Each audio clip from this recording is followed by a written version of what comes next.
and welcome to the Wellness Hub podcast, a show dedicated to uncovering the future of healthy living. Each week, we aim to bring you content that supports your personal health journey through insightful conversations with amazing guests. We explore various topics ranging from healthy eating, technology, fitness, mindfulness, and more. Now let's join our host, Drew Munro, co-founder and CEO of UpMeals, a Vancouver-based food tech startup on a mission to make healthy meals accessible through technology. Hello and welcome to the Wellness Hub. As always, we're thrilled to have you with us for yet another edition of Wellness Wednesdays. Every single week, we're hosting amazing guests discussing important topics ranging from entrepreneurship and technology to health, wellness, fitness, and mindfulness. And as always, we hope you find these conversations valuable and insightful on your own wellness journeys. Our special guest tonight is a dynamic entrepreneur, an innovator, and a true technological visionary. I'm super excited for you to meet our guest tonight and hear his story, which begins with a pivotal decision to forego medical school and set his sights on the roller coaster world that is entrepreneurship. Tonight, we'll be talking about what it means to be an innovator in a constantly changing world, how technology can be leveraged to disrupt traditional business models, and how to create a reliable framework to see explosive growth for your company. Our guest tonight is the president and CEO of Carbone Restaurant Group, an industry-leading restaurant group with a portfolio of various ghost kitchen brands, quick service franchises, and robotic restaurant concepts. They are true revolutionaries, creating high-concept, scalable, sustainable business models that are ushering in the future of the restaurant industry. We're excited for our guest tonight to shed light on how to create a high-growth business model, the power of technology in transforming traditional business models, and what the future of Canada's restaurant industry will look like, and a lot more. So as we discuss these important topics, as always, a reminder, please comment with your questions on Facebook, on YouTube, on Instagram, or wherever you're watching. We will, as always, be answering audience questions all throughout the show. So without further ado, please welcome our special guest this evening, President and CEO of Carbone Restaurant Group, Benjamin Nasberg. Ben, welcome to the Wellness Hub. Thank you very much, Drew. Very much appreciated. So, Ben, I want to start by asking you a little bit about your education. It's super interesting to me. You went to the University of Manitoba, graduated bachelor's degree in microbiology, and you even had your eyes on medical school. So what changed for you, and how did you pivot into where you are now? It's a great question. So I usually start answering that question by saying my parents are terrible chefs. We used to eat out majority of our meals were at restaurants, so I came to love restaurants very, very early on in life, whether it was going out or picking up food or getting delivery. So for us, restaurants and eating together was always just a part of our family growing up. So always had a place in my heart for restaurants. Initially, as you mentioned, med school was my plan. I had my full scope was I wanted to get into med school, have a nice stable career, start investing in the restaurant space because I loved it so much, and then let the future kind of depict itself. So what happened was I actually didn't get into the University of Manitoba's medical school program after my first attempt. And I believe I was 21 at the time, so 21 or 22. So at that stage, I was, the decision was, let's go travel or let's go right back into it. So I took the travel route and spent about 6 months just kind of enjoying life and going through that whole journey. And when I got back, I had two friends that were exploring opening their own restaurant. And I was like, really? That's an odd thing to be doing at this stage. They weren't planning to get into restaurants. I think one was getting into construction. Another one was getting into education. And then the opportunity, they discussed the restaurant. I ended up feeling amazing about it. They told me the whole concept. And it ended up being our entry into the market. So Carbone coal-fired pizza at the time is what we opened in 2011, and it was positioned to be Canada's first coal-fired pizzeria, authentic Italian touch, open concept, very family-friendly, and no one was doing it that way in Canada. There's a ton of action in the US and none happening here. So we figured that would be our entry point. And we ended up growing that brand to about 4 locations over 4.5 years. And then now the real journey has started. I can get into that a little bit more, as I'm sure you have other questions.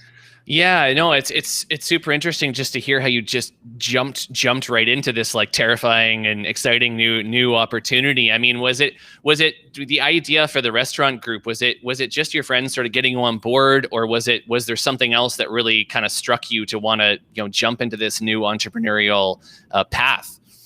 That's a good question. So to start, I started my first business actually when I was 12. I was always had the entrepreneurial mind. I was teaching skateboarding lessons to kids I was babysitting. So Wow. Once I got into the whole flow of babysitting, which my parents were just connecting me with people, I was like, I could make an extra $30 by teaching them skateboarding because everyone knew I was a good skateboarder back in the day. So I started adding that to my experience, and then next thing you know, I started my own math tutoring business. And then when I got into, when I was 16, I got into restaurants and then kept things going. I started a marketing business when I was 18, promoting events and bringing in DJs from all over Canada. The biggest we got to was Tiesto, actually. We did a 5,000 person event in Manitoba. And that's kind of where everything was going towards events and supporting the hospitality scene and, being a part of it all. So I just had this drive for business, for restaurants, wanted to use med school as my funnel to be able to essentially be financially stable to invest in the space, but then realized I could, after, deciding should I go overseas for med school? Should I rewrite the MCAT here and go back through the U of M program? Or should I go take this risk that I kind of had in the back of my head as my plan to, essentially be at, based off of the medical career kind of supporting that? Why not just start it now? I figured I could always go back if I needed to. And I think that was about 10 or 11 years ago now. Hard to keep track. Yeah. And it all changes so fast. And one of the things that's really kind of apparent right away, anyone that talks to you or kind of interacts with your business is your love for technology and innovation. And restaurants and pizza in particular are kind of very traditional business models. So talk to me a little bit about how you're innovating that with your restaurant group. Sure. So our traditional model in the pizza space is our Fast Fired by Carbone brand. It's a quick service pizza concept, unlimited toppings, one price, very high quality product, built as conveniently as possible. So, you can really order gluten-friendly pizzas, you can order traditional pizzas, plant-based pizzas, everything's top notch, and it's an amazing price point. So, that's where we started. And then now with all the technology that we've been researching, we felt that robotics was a great way for us to bring some new technology in a fun way into the food space. So we've actually started working and have a deal where we're going to be producing our own, as high-tech ATMs or vending machines, whatever you want to call them, that have fully autonomous solutions for pizza restaurants. So they're our own Fast Fired branded pods. They stock 90 of our dough. Customers can order from their phone, scan a QR code, or order right from the screen itself, and then it autonomously makes the pizza. So it sauces, cheeses, and tops the pizza and bakes it in under 3 minutes in an electric ventless oven. So it can all be ran sustainably 24/7, perfect for universities, for anyone going through med school. Yeah, I was going to say some universities, I think, that would be signing up to this service like tomorrow once it's launched. So is the idea that you would have these sort of standalone kiosks, or would they sort of bolt on to another existing operator? Talk to me a little bit about the model. It's super interesting. Yeah, and so we like innovating, and we're open-minded. So as our current plan is, we're going to be providing these as franchise solutions. So anyone who's interested in opening a pizza restaurant that's essentially a robot in a Fast Fired branded unit, we would simply have the location scouted just as we would for traditional real estate. It's just a little bit different because we just simply need to work with existing landlords that have a few square footage of space versus 1,500 square feet. So we're targeting universities, airports, hospitals, gas stations. We have a partnership with one of the largest gas station providers in Canada. They have about 1,500 locations, and we see this as something that can be placed outside of the gas station, so that if it's in a truck heavy area. It doesn't matter what time of day they're coming. They can get a fresh meal. For university students studying late or wanting a pizza during lunch, they can order a great pie and watch it being made right in front of them, not have to leave the campus. And, really just learning about what other ways we can leverage this technology. So, we do see robotics taking shape into the food space, just more for convenience, customization. Obviously, it's very clean, a completely contactless approach to food service. So while still stocking the machine and monitoring the machine remotely and using our own high quality product to be able to maintain everything along the way. Wow, and this is super exciting. I mean, this is the first sort of I'm hearing about your plan for this particular part of your business. It's really super exciting to me. We've talked about innovation and now robotics and automation, and of course, the next logical step is for us to touch on ghost kitchens. And this is something that we've talked about a few times here on the Wellness Hub. I think it's really impressive how you've taken this concept, but done it at scale. So I'd love to know, and I think our listeners would love to know your opinion on ghost kitchens and how do you see them playing into the future of the food industry?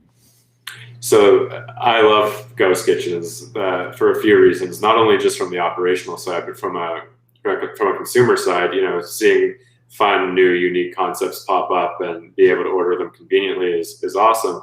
But more so what we're doing on our end, being a franchise-based business, everything we do is to essentially allow our owner-operators to succeed. So we're now opening the door, and what ghost kitchens do is essentially open the door to a franchise network of concepts that they don't have to incur any more costs to operate. And, us being a pioneer in this space, getting in very early on to create great concepts that can be, that's currently existing, can now increase their top line revenue, maintain their staffing, and not really have as much uncertainty as the restaurant industry has had over the past. So I love it because it leverages third-party delivery, which, as we know, is not going anywhere. We definitely didn't love that industry when it started because it took so much profitability away from the restaurants. But then at the end of the day, it's added so much convenience, we had to figure out a way to play ball with it, so to speak. So ghost kitchens is that next transition where third-party delivery can still be maintained, restaurants can still be profitable, and restaurant owners that are, whether mom and pop or multi-unit owners, can really succeed by leveraging the time spent on our team side to simply continue to operate their business. So, for example, a current burger restaurant that isn't serving plant-based can take on our plant-based burger concept with adding no more equipment. We would onboard them within a 2-week process, and they would be in business right away, maintaining their current staffing level. So, all of the factors are associated with how can we make restaurants, maintain themselves and succeed and pivot. This is the model that we're in now. And I love being on the innovation side and marketing side from restaurants because I've owned our own and know how much time it takes to just be in the business. So now being able to support, restaurant owners all over the world is very enlightening. It's amazing. And one of the things I think that, I want to ask you, and this is especially from some of the really talented local ghost kitchen operators and concept that we've interviewed here on this show that I kind of talked to about this conversation tonight. So, if you're a local ghost kitchen concept operator, you've got a great business in the local market, what tips or advice would you give those people about how to scale their brand up and do what you've done, which is to expand across Canada? What advice would you have for somebody interested in that? I would say to be very open-minded with partnerships, because the way I look at business now is you can do it all yourself, or you can partner with somebody or a certain group that can get you through the ringer 10 years faster than you would on your own. So the decision that you'd have to make is, how is your goal to scale? If so, how quickly would you like to achieve that? And would you like to spend all your time and money figuring out yourself? Or would you be open to partnering with a group that's well established to essentially align with you and do that with you? So what we're doing is aligning with like-minded entrepreneurs, even ghost kitchen brand creators and operators, and just existing restaurant owners to essentially allow us to succeed. Because for us, our goal is to scale and build concepts for restaurant owners and operators. So, it's just a matter of deciding what is your goal and then saying, I'm willing to partner and align with some great people along the way that will help this journey unfold a lot quicker. It's awesome. And I just want to sort of touch on the entrepreneurial side. I mean, and you know this probably better than anyone, that the vision of a concept when you start a business, it can undergo tons of changes, right? As you scale. So I'm curious, with your own business, what changes has Carbone Restaurant Group gone and evolved, kind of beyond your expectations since you started it?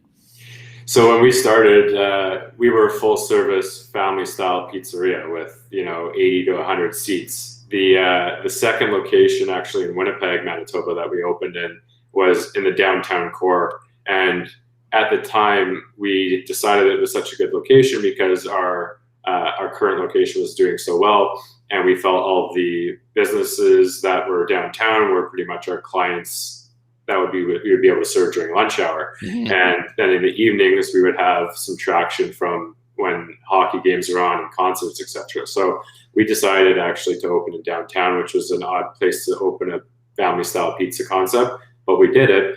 And early on, we were right. We saw a lot of traction from lunch. We saw a lot of traction on game night, but there was tons of other parts of the day, the Wednesday night when there was no hockey on, or Sunday even, when there's nothing really going on downtown. There's all these other aspects where we figured, how can we fill our seats at this stage? So we started throwing. My background was in event management at the time, prior to that. So I was starting to we would bring in DJs, live bands, local artists. We would throw tons of events every night of the week. We were starting to get busier and busier and busier. And next thing you knew, the Carbone brand was a well-known Winnipeg name just because of our downtown success. And it really put us on the map because we pivoted, several years ago and just figured out how to make that style of concept really work well. And then we kept scaling it. And then by 2016, my take was, a lot scalable model. We discussed as a group, what's our goal? We want to scale across Canada and then eventually go internationally and grow this brand across the world. So we felt that doing it as a full service restaurant wasn't the most sustainable way to do it. So we decided to go quick service. So we took all of the values that worked really, really well in our current core concept, which was quality, convenience, and essentially never losing foot as to where those two aspects came into our model, and then applying it into a quick service setting, and then adopting this new fast casual model, which was very new at the time. And that's where Fast Fired came to be. So in 2016, we came up with the idea. In end of 2017, we opened our first location of it. And now that's the only brand that we're conveniently scaling from a quick service brick and mortar side of things. But now we're integrating all the ghost kitchens and various other concepts. And that's how the journey kind of unfolded. We saw the shift to quick service kind of happening in 2016, 2017. And thank goodness that we did, because once 2020 rolled around, we were like, thank God we're, not focusing on opening 100 full service family restaurants right now. Exactly. Yeah. And so, you touched on sort of the start, and I just want to give our listeners sort of a sense of the scale of kind of what you're operating at now and what your plans are. So, what markets and where are you currently operating, and what's the plan for the next couple of years? So right now we have we have a deal that was closed recently for 25 locations to open up in British Columbia over the course of the next few years. We have 30 opening in Alberta. We just signed we have our 8th location in Saskatchewan now. We're in Manitoba operating currently with 4 locations, soon to be 6. Plus we have our location in Regina with 2 more under construction in that market. Ontario, we worked out an agreement with a group that's going to be opening 25. They're starting with the first 2 as early as next month. And we have partnerships in the works right now overseas, and things are really starting to take shape. So the US is actually a market that we're going to be entering into with our ghost kitchens as our first play. However, the brick and mortar franchising will be taking shape in the US as well very, very soon. So as you know, we have so many different brands within the group now. It's really, really fun for us. It's been a ton of work, but at this stage, we're very, very focused on our core business, which is franchising concepts two great owner operators. So for us, it's just a matter of, now what's the concept in robot, a robotic unit, a shipping container. Which like tech platform are you going to funnel this through? Yeah, exactly. We're using shipping containers, traditional real estate, and robotics now. So wow. Yeah. And so you touched on this earlier. So with you transitioning to this quick service and then ghost kitchen and now future robotics, talk to me about, when 2020 March hit, right? And, COVID sort of, shut everything down. Like how was your business affected versus, what would have happened had you not gone into that market? Yeah. So it would have been very close to the end mentally, because it would have been a whole different ballgame where we would have had to really start. I think, knowing myself, we would have figured it out throughout that time, but it was a lot easier for us to pivot because we already had this whole system in place. So it wasn't like we had to get reestablished and start from scratch. We just had to turn the dial up. And actually, we spoke to our team right when COVID hit, and everyone was kind of like, everyone had uncertainty. We didn't know what to do. Should we kind of slow down on scaling right now? Like, should we turn off the ads that we're running? Should we stop the flow? And I said, let me think about it for a day, and got back to the team the next day and said, double down. I said, let's go. There's no way you took the ads down. I said, go twice as hard, because there's more people at home. Who knows what can come from this? Who knows how long it's going to last? Like, we can't live based off of the media's negative perception of the world and how everything is crumbling. Whether it was or it wasn't, we decided that as a group in our world, we wanted to have some type of control. So we cranked the dial. And through the first 12 months of COVID, we generated 550 franchise leads. We sold all the deals that I just mentioned throughout COVID. And now we're starting to see a lot of the deals take shape, because the real estate was a bit of a slower process at the time, but now things are starting to normalize. So, but we got involved with robotics during COVID. We weren't thinking about that as an immediate play. We weren't thinking about ghost kitchens immediately, but all these things that were in the back of our mind really came up to the surface, seeing how the whole industry was getting hit and where we saw the future going of food. So we felt, let's leverage technology in every way, shape, and form. Let's leverage data to help drive our decisions, remove emotion from it, and just really see what's going on for the foreseeable future, knowing that we can pivot. So that's when ghost kitchens and quick service restaurants really, to us, became a no-brainer, because you could pivot your quick service restaurant by cuisine type, by brand type. You can run 20 concepts in one, as long as you find the right partner like us to help kind of get you to that point. So it was a blessing in disguise that we saw the shift in 2016-17 to quick service. But there's still some strong operators out there that will fight through this from a full service approach. It's just going to be how they kind of innovate and continue to leverage their real estate. So we want to scale quick and efficiently. And for us now, we're able to do that in various ways. So we're excited for the future, and we're going to continue to, have our eyes open to see what other opportunities can come our way.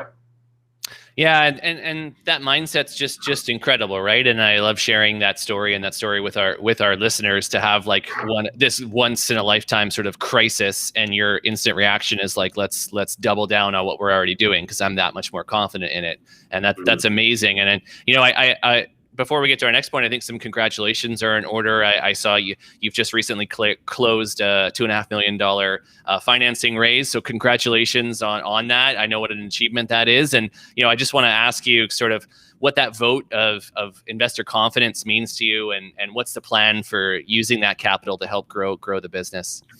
Yeah, it was a lot of work, and we were very excited to have that come in at the time it did, because, as you know, same thing, we were looking at how could we achieve our goal while this whole uncertainty in the industry is going. And we just started telling our story, and then that's how we got to be able to raise capital during this time.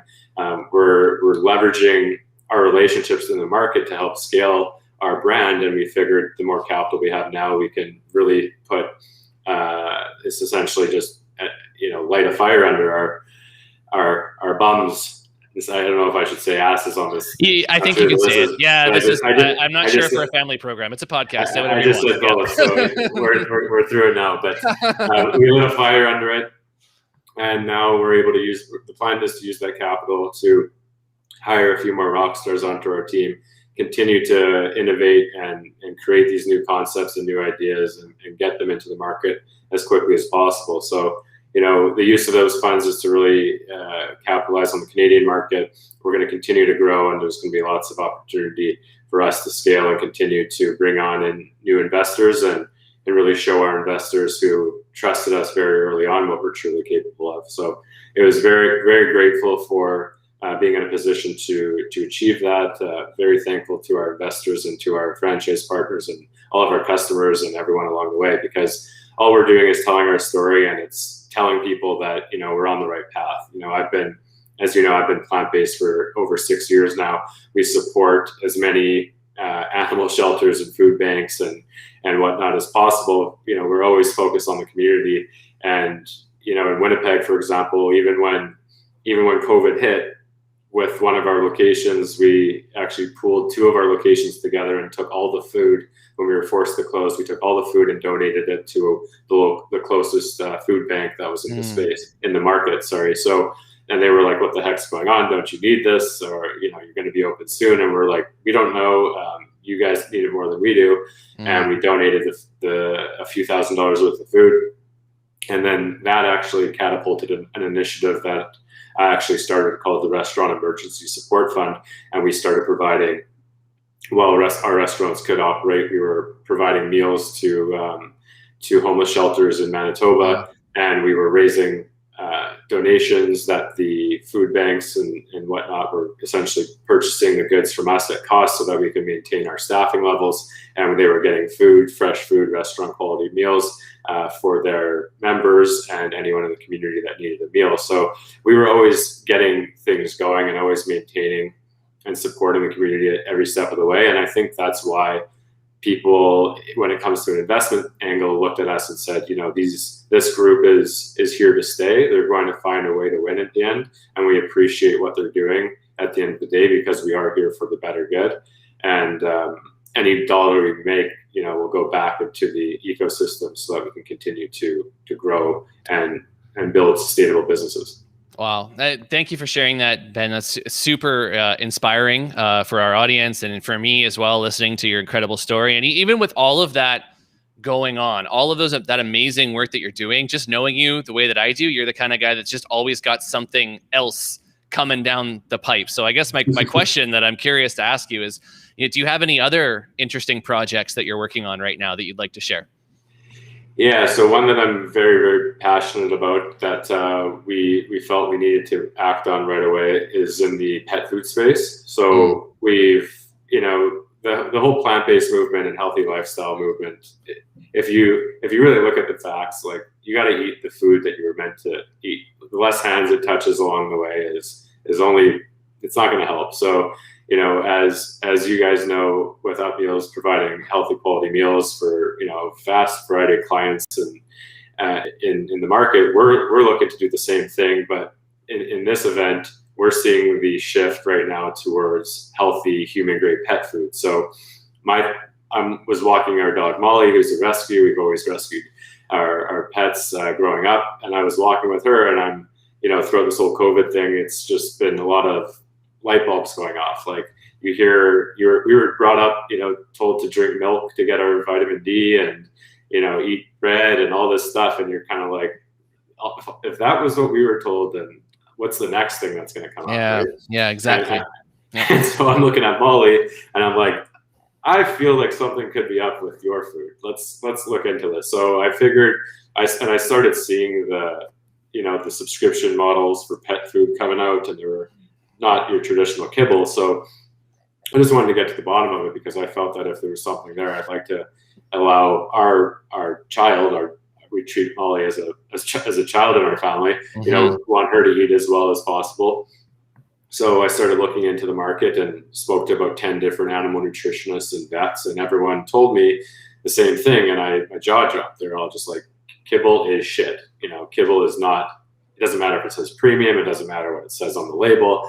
Kibble is not a way to have your dog live a long, healthy, happy life. So I said, well, what is the right way? And they were like, food. Like, give the animal vegetables. The same stuff that you eat, right? Like, yeah, like it's not rocket, like, but nobody thinks about it that way, but you are, and that's what's amazing about this. Yeah. So we're now, sorry to slow the roll down, but what we're doing now is we have Good Popco launching, which is going to be one of the world's first ghost kitchen for pets, and it's all human quality nutrition, animal nutritionist designed meals that you can order through Skip the Dishes, DoorDash, Uber.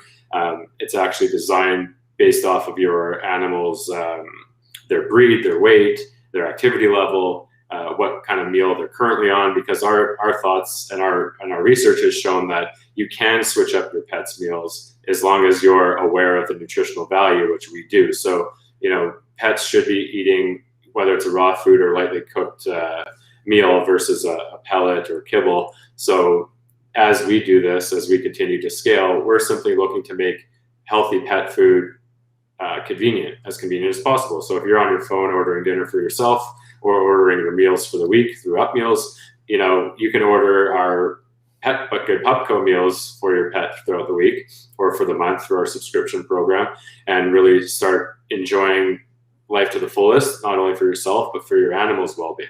And just, Drew, this is the crazy part, is that every nutritionist, I asked them, so what's the lifespan of an average animal that goes on a kibble diet versus a whole foods diet or a raw foods diet or a lightly cooked diet? And they said about double. Every single one of them. It's insane. Yeah, it's insane. Yeah. And I believe you're aware of, you mentioned your pet. Yeah, this was the first dog that I had, and I don't really talk about this so much, but again, I had a dog who was a Great Dane, and that dog never tasted kibble in his entire life. I just felt like, I didn't want to serve that. I actually prepared fresh, like raw food. I made it all myself. And the average life expectancy for a Great Dane, the cute big dogs, is like 7 years. That dog lived to be almost double that, almost 13 years old. So, seeing that, I lived that firsthand and saw the benefit. And to have somebody like you who's now taking that and turning it into something that everyone can access is remarkable. And it's true. And I've seen the value firsthand. So, super important work. And I can't wait to see what becomes of that brand. I want to sort of put you on the spot a little bit here. I know it's a tough question to answer, but I want to ask for our listener, what is the single most valuable lesson you've learned about life or business or anything in between in your time as the CEO and leader of this company? I think it's that you decide on your state. So if you're having a bad day in life or in business, you can decide right then and there that you're going to have a great effing day, and you've probably heard that, and I'm sure your listeners may have heard that. Just put a smile on, or, pat yourself in the back and pop out of bed and let's just start a great day.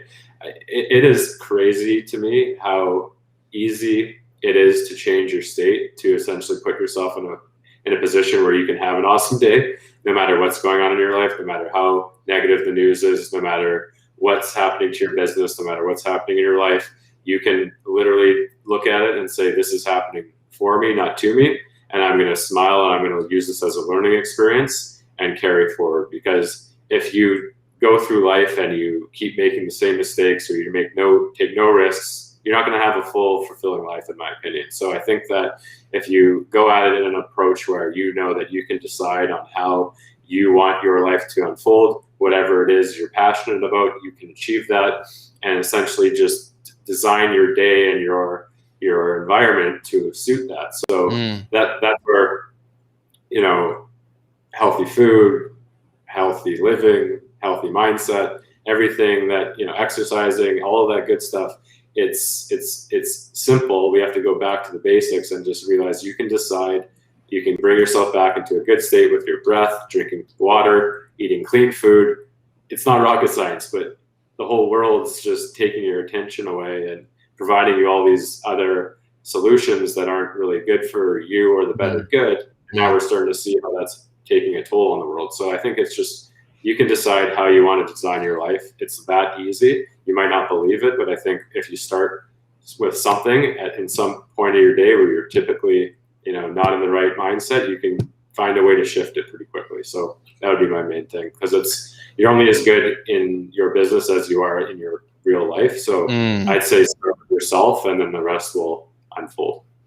Yeah, I love that you've touched on that sort of integration with yourself and how you're performing with your business. I think a lot of entrepreneurs try to separate that, and they try to go into what hustle mode, and hustle is great, but then you need to integrate the things that make you happy as a person, because that'll translate to things that make you happy in business and success. And that's a really important thing. That's easier said than done, I think, for a lot of people that are figuring this out.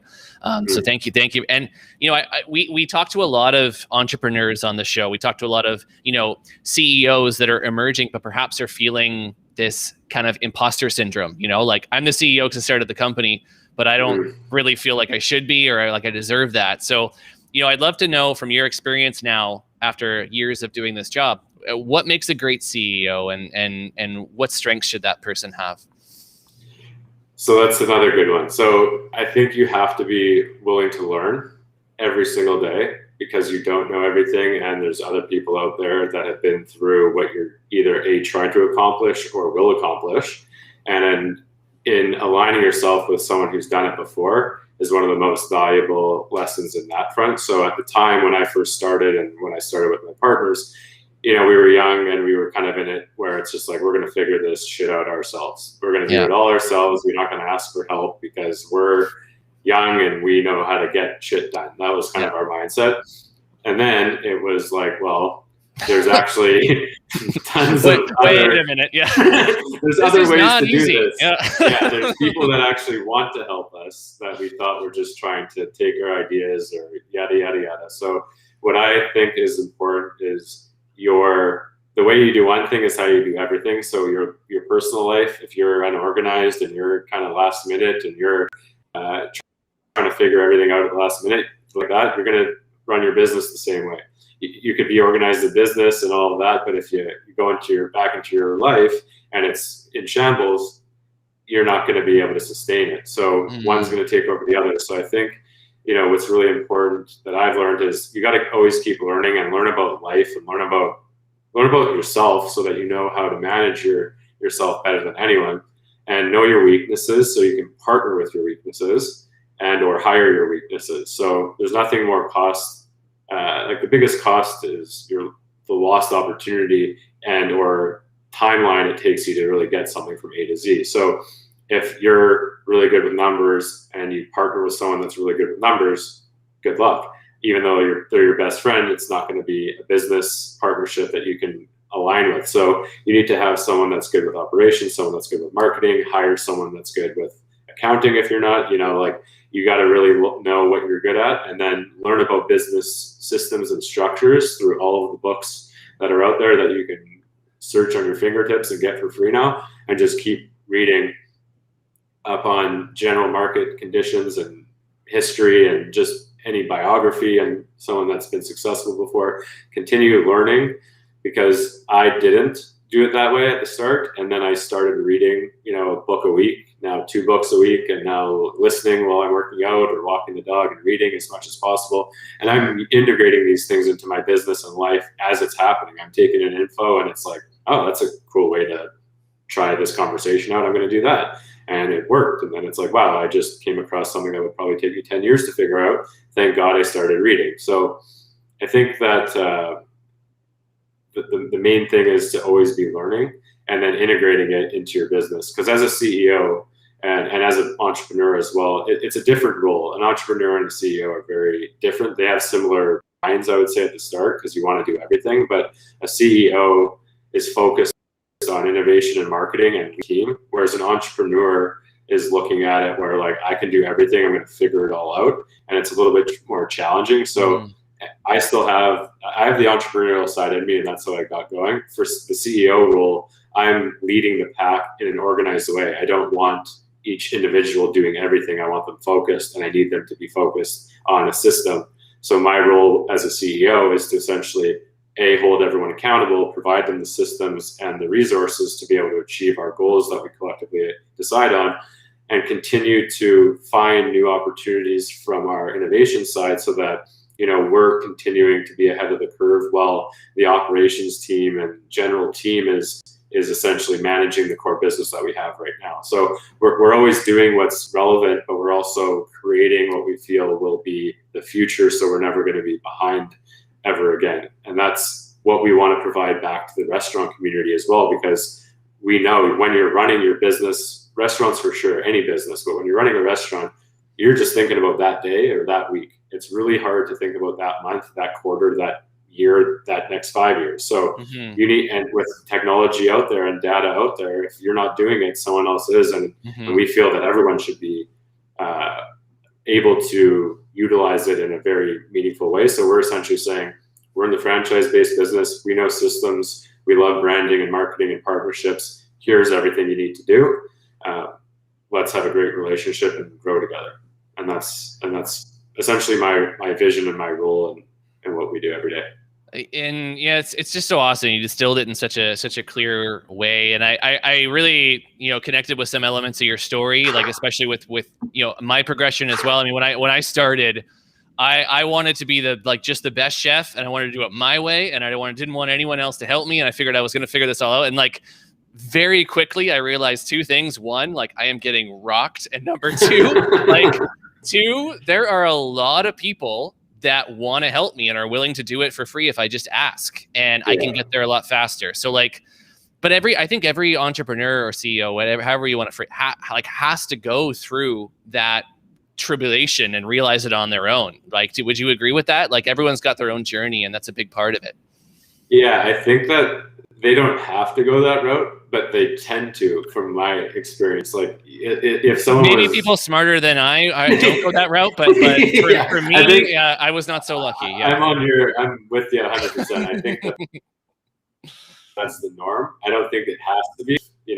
Maybe wasn't the norm, but it's definitely the more common way to go. It's let's figure it out ourselves and then ask for help when we're completely screwed. So it's interesting because it's a book away to pretty much or a click away to really find out everything you ever needed to know on a certain scenario, and a partner could be right there. And if we decided that we were just going to do it ourselves every step of the way, and we wouldn't be where we are today. So it's about partnerships, being open-minded, learning, always learn, always.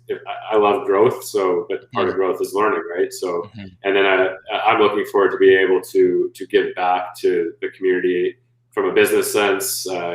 Provide all the things I've learned down to anyone who's looking to start a business or grow a business. I mean, we're putting people into business every single, almost every day when it comes to our business model. We're creating concepts and scaling them and saying, to partners, let's you want to operate a business, we want to help you succeed, so let's rock and roll. And that's what we get excited about. And getting into what we're talking about with ghost kitchens, etc., that just allows it to happen a lot quicker and at a lot lower cost. So super exciting for us, because it's what we've dreamt of this whole time. It's just now allowing us to get it done a lot faster. Wow, I think a lot of our listeners are being excited, myself included, to follow your progress, your journey through the next year or two. I can't wait to see what you guys do next. I've got a couple quick questions before we get into some audience questions, which are now pouring in from YouTube and Facebook here. So, what is your favorite form of self-care? We've talked about all this incredible work you're doing, but how do you unwind? How do you make sure you're taking care of yourself? So I would say meditation is the big one. Nice. It could be done in a few ways too. I love walking the dog, so sometimes it's just breath work as you're walking, but 15 minutes in the morning really kind of helps you set your day up for success. And I didn't really appreciate meditation when I think it was, again, it's one of those things that when it was brought up back when we were growing up, it was more of a hippie thing and not really recognized as a real way to live every day to enjoy it and understand it. So meditation for me is something that I've incorporated pretty recently in my life. And I think that's something that everyone should be doing. 5 minutes, 15 minutes, breath work. It's really all you need to do.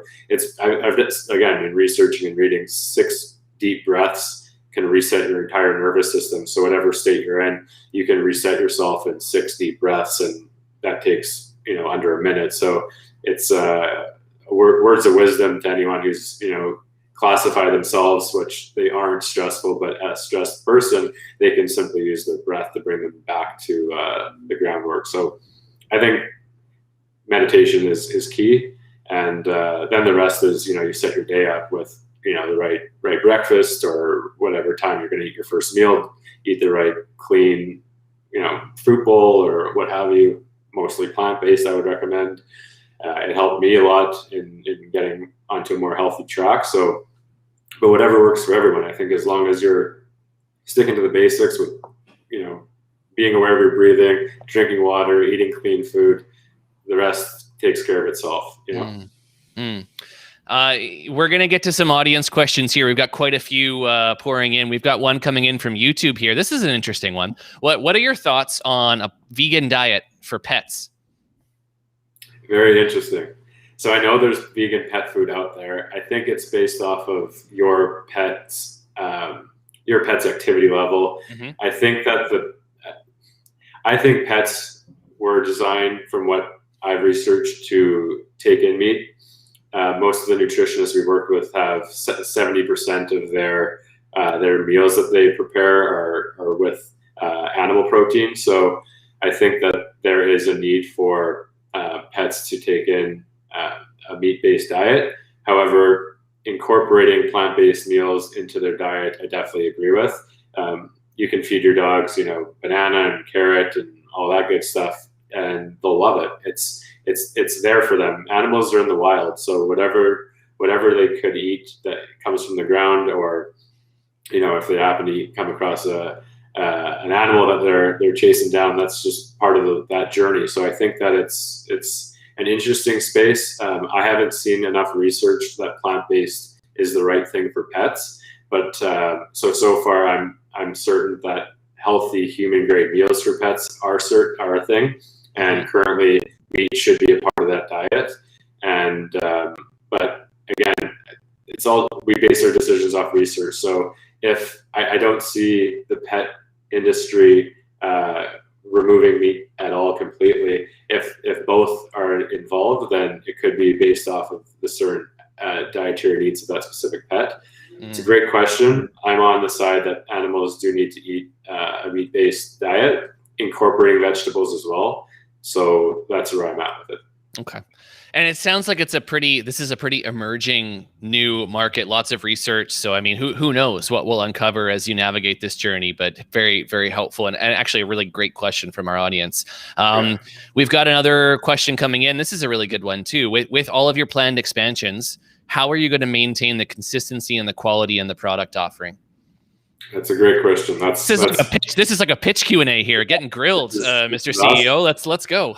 This is like a franchise panel. So franchising is all about systems. So it's all about what can you do that's replicatable. So we spend all of our time on the corporate side developing menus and systems for the execution of those items to be done, so that it could be done, essentially anywhere that we decide to be operating. We align with the food supply. So we're a part of the food supply chain, obviously the build out and equipment sourcing and the whole layout. So, and then the training is done mainly online right now, but there is a lot of great use for video. And as you guys know, you can pretty much teach anyone to make a meal just through a video now. So we're essentially spending the majority of our time leveraging technology now to be adopted in the training side of things. So when we onboard ghost kitchen operators of ours or franchisees of ours, we do a robust training program that usually is about 10 to 14 days prior to them fully entering into the market. And then, as you know, everyone takes photos of their food now, so it's very easy for us to manage what's really taking place at the store levels through checking up online, seeing reviews that are coming in through the funnels out there, and continuing to implement secret shops and pop-in visits to ensure that there's consistency along the way. It's essentially just a system that anyone can operate. It's just that if that's the kind of business they want to be in, then we can provide them a solution for that. So you can have a pizza here or in the US or overseas from fast fired, and it's going to be the exact same because we have the right systems in place to train. Yeah, great answer, and always a question that needs to be really thought out. And we've got this is a hot button topic coming in now, and bit of a lighter question now as we switch from getting grilled. Pineapple on pizza, yes or no? Well, I'm plant-based, so the more the merrier. I love pineapple. Pineapple on pizza. I am 1,000% on Team Pineapple as well. Where Wellness Hub is all Team Pineapple all the time. Okay, this is a great question as well. I just love talking about this. What helps you to face adversity and not be discouraged? Question from YouTube.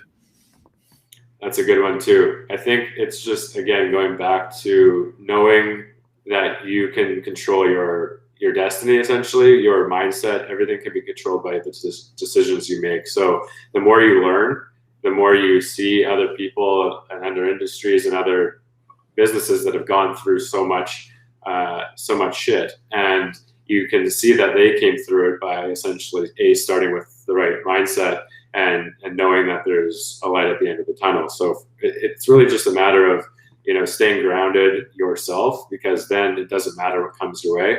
You have certainty in yourself. You have faith that you're going to figure it out.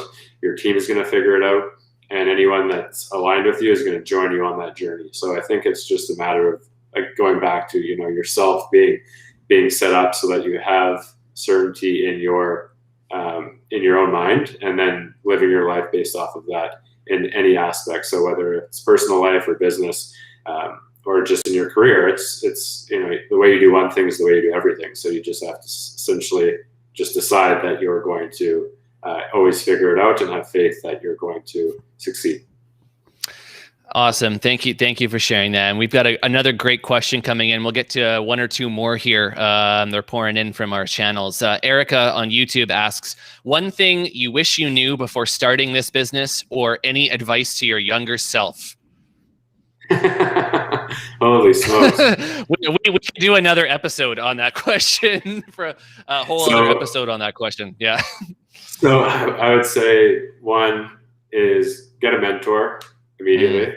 That would allow you to find a mentor that has done what you want to do, and that's either still doing it or completed it. But that's one thing. Two, have a coach, either a coach or an accountability partner, someone that you can talk to that's going to give you shit if you don't stay on your path. And that could be a friend that's working on their own business that's in a different market. That could be a teacher, that could be a family member. It's got to be someone that you just trust and know that they're not going to they're going to listen, but they're also going to hold you accountable. I think that's super important. And then three, I'll do two more. Three, learn every day, read as much as possible. Read 30 minutes to an hour at least a day, just on a biography or something nonfiction that's in the industry you're going into, or just another industry in general, because sometimes you can learn something about your industry from reading something about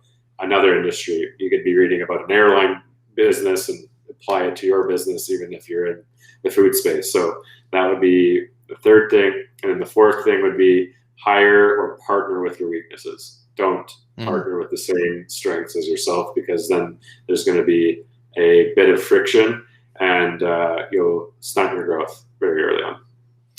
Amazing insights, super actionable. Thank you for sharing that, and thank you for the great questions from the audience, as always, here on the Wellness Hub. We've got just a couple last questions. Every conversation we have here on the Wellness Hub is different. There's one question that's the same. I got to know, Ben, what is your favorite go-to meal for yourself? Oh boy, it's always a tough one. Yeah, it depends on the day. So it depends on the part of the day. So I love fruit bowls with granola and coconut yogurt in the morning. My wife's vegan as well. She's an amazing chef. She makes these amazing breakfast sandwiches that are plant-based, gluten-free. I don't even know what she puts in them, but I eat them anytime she makes those. So that's definitely another. And then I just had an amazing gluten-free, plant-based pizza from Fast Fired for dinner tonight. So I love having the old Fast Fired pizza as much as possible. I guess it's on this side. I can't. Yeah, you got absolutely, and great choice. I like that you gave a range. It was like giving a menu. Like you didn't just pigeonhole yourself into one thing. I love the diversity. Ben, I love this conversation. I want to know for our listeners here who are curious to know more about you, where can our listeners go to learn more about you and the projects you're involved in? A great way would be to, you can always send us a note through our Carbone Restaurant Group website, www.carbonerestaurantgroup.com. On social media, we have our Fast Fired by Carbone handle. I'm on Twitter, I'm on Facebook. I don't have my own personal Instagram at this time, but soon to come. And just keep up with our journey. We're pretty active online, so if you ever have interest or questions in the business front, you can feel free to reach out to our site or send us a message and let them know that you heard about me or on the Wellness Hub, and would love to have a chat. Always happy to help out in any way I can. Thank you so much, Ben. And I know how busy you are. It really means a lot to me. You took the time to come on the show, share all your insights, your wisdom, your experiences with our listeners. I can't wait to see what you're going to do next with all your endeavors. So thank you so much for joining us, and hope we can connect again soon. Thanks, Drew. Appreciate it. Thanks for having me.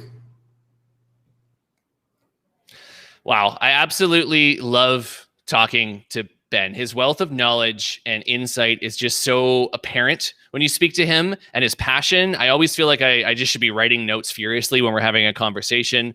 Having seen him create and grow Carbone Restaurant Group from scratch, I just marvel at his ability to skillfully navigate scaling a business. Like, it's such a complex thing, and he makes it seem easy. And hearing Ben speak on the various levels of innovation taking place at his restaurants, it makes you sit back in awe of the enormous untapped potential in traditional business models.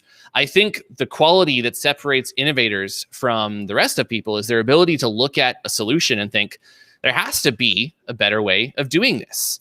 I think there's an incredible lesson hidden in there. And at its core, it's simply not to settle for your first solution. I think there's a point where, as entrepreneurs or as a professional in any field, you have to ask yourself, do I want to settle for good enough solutions? Or do I want to push myself to discover the height of my potential?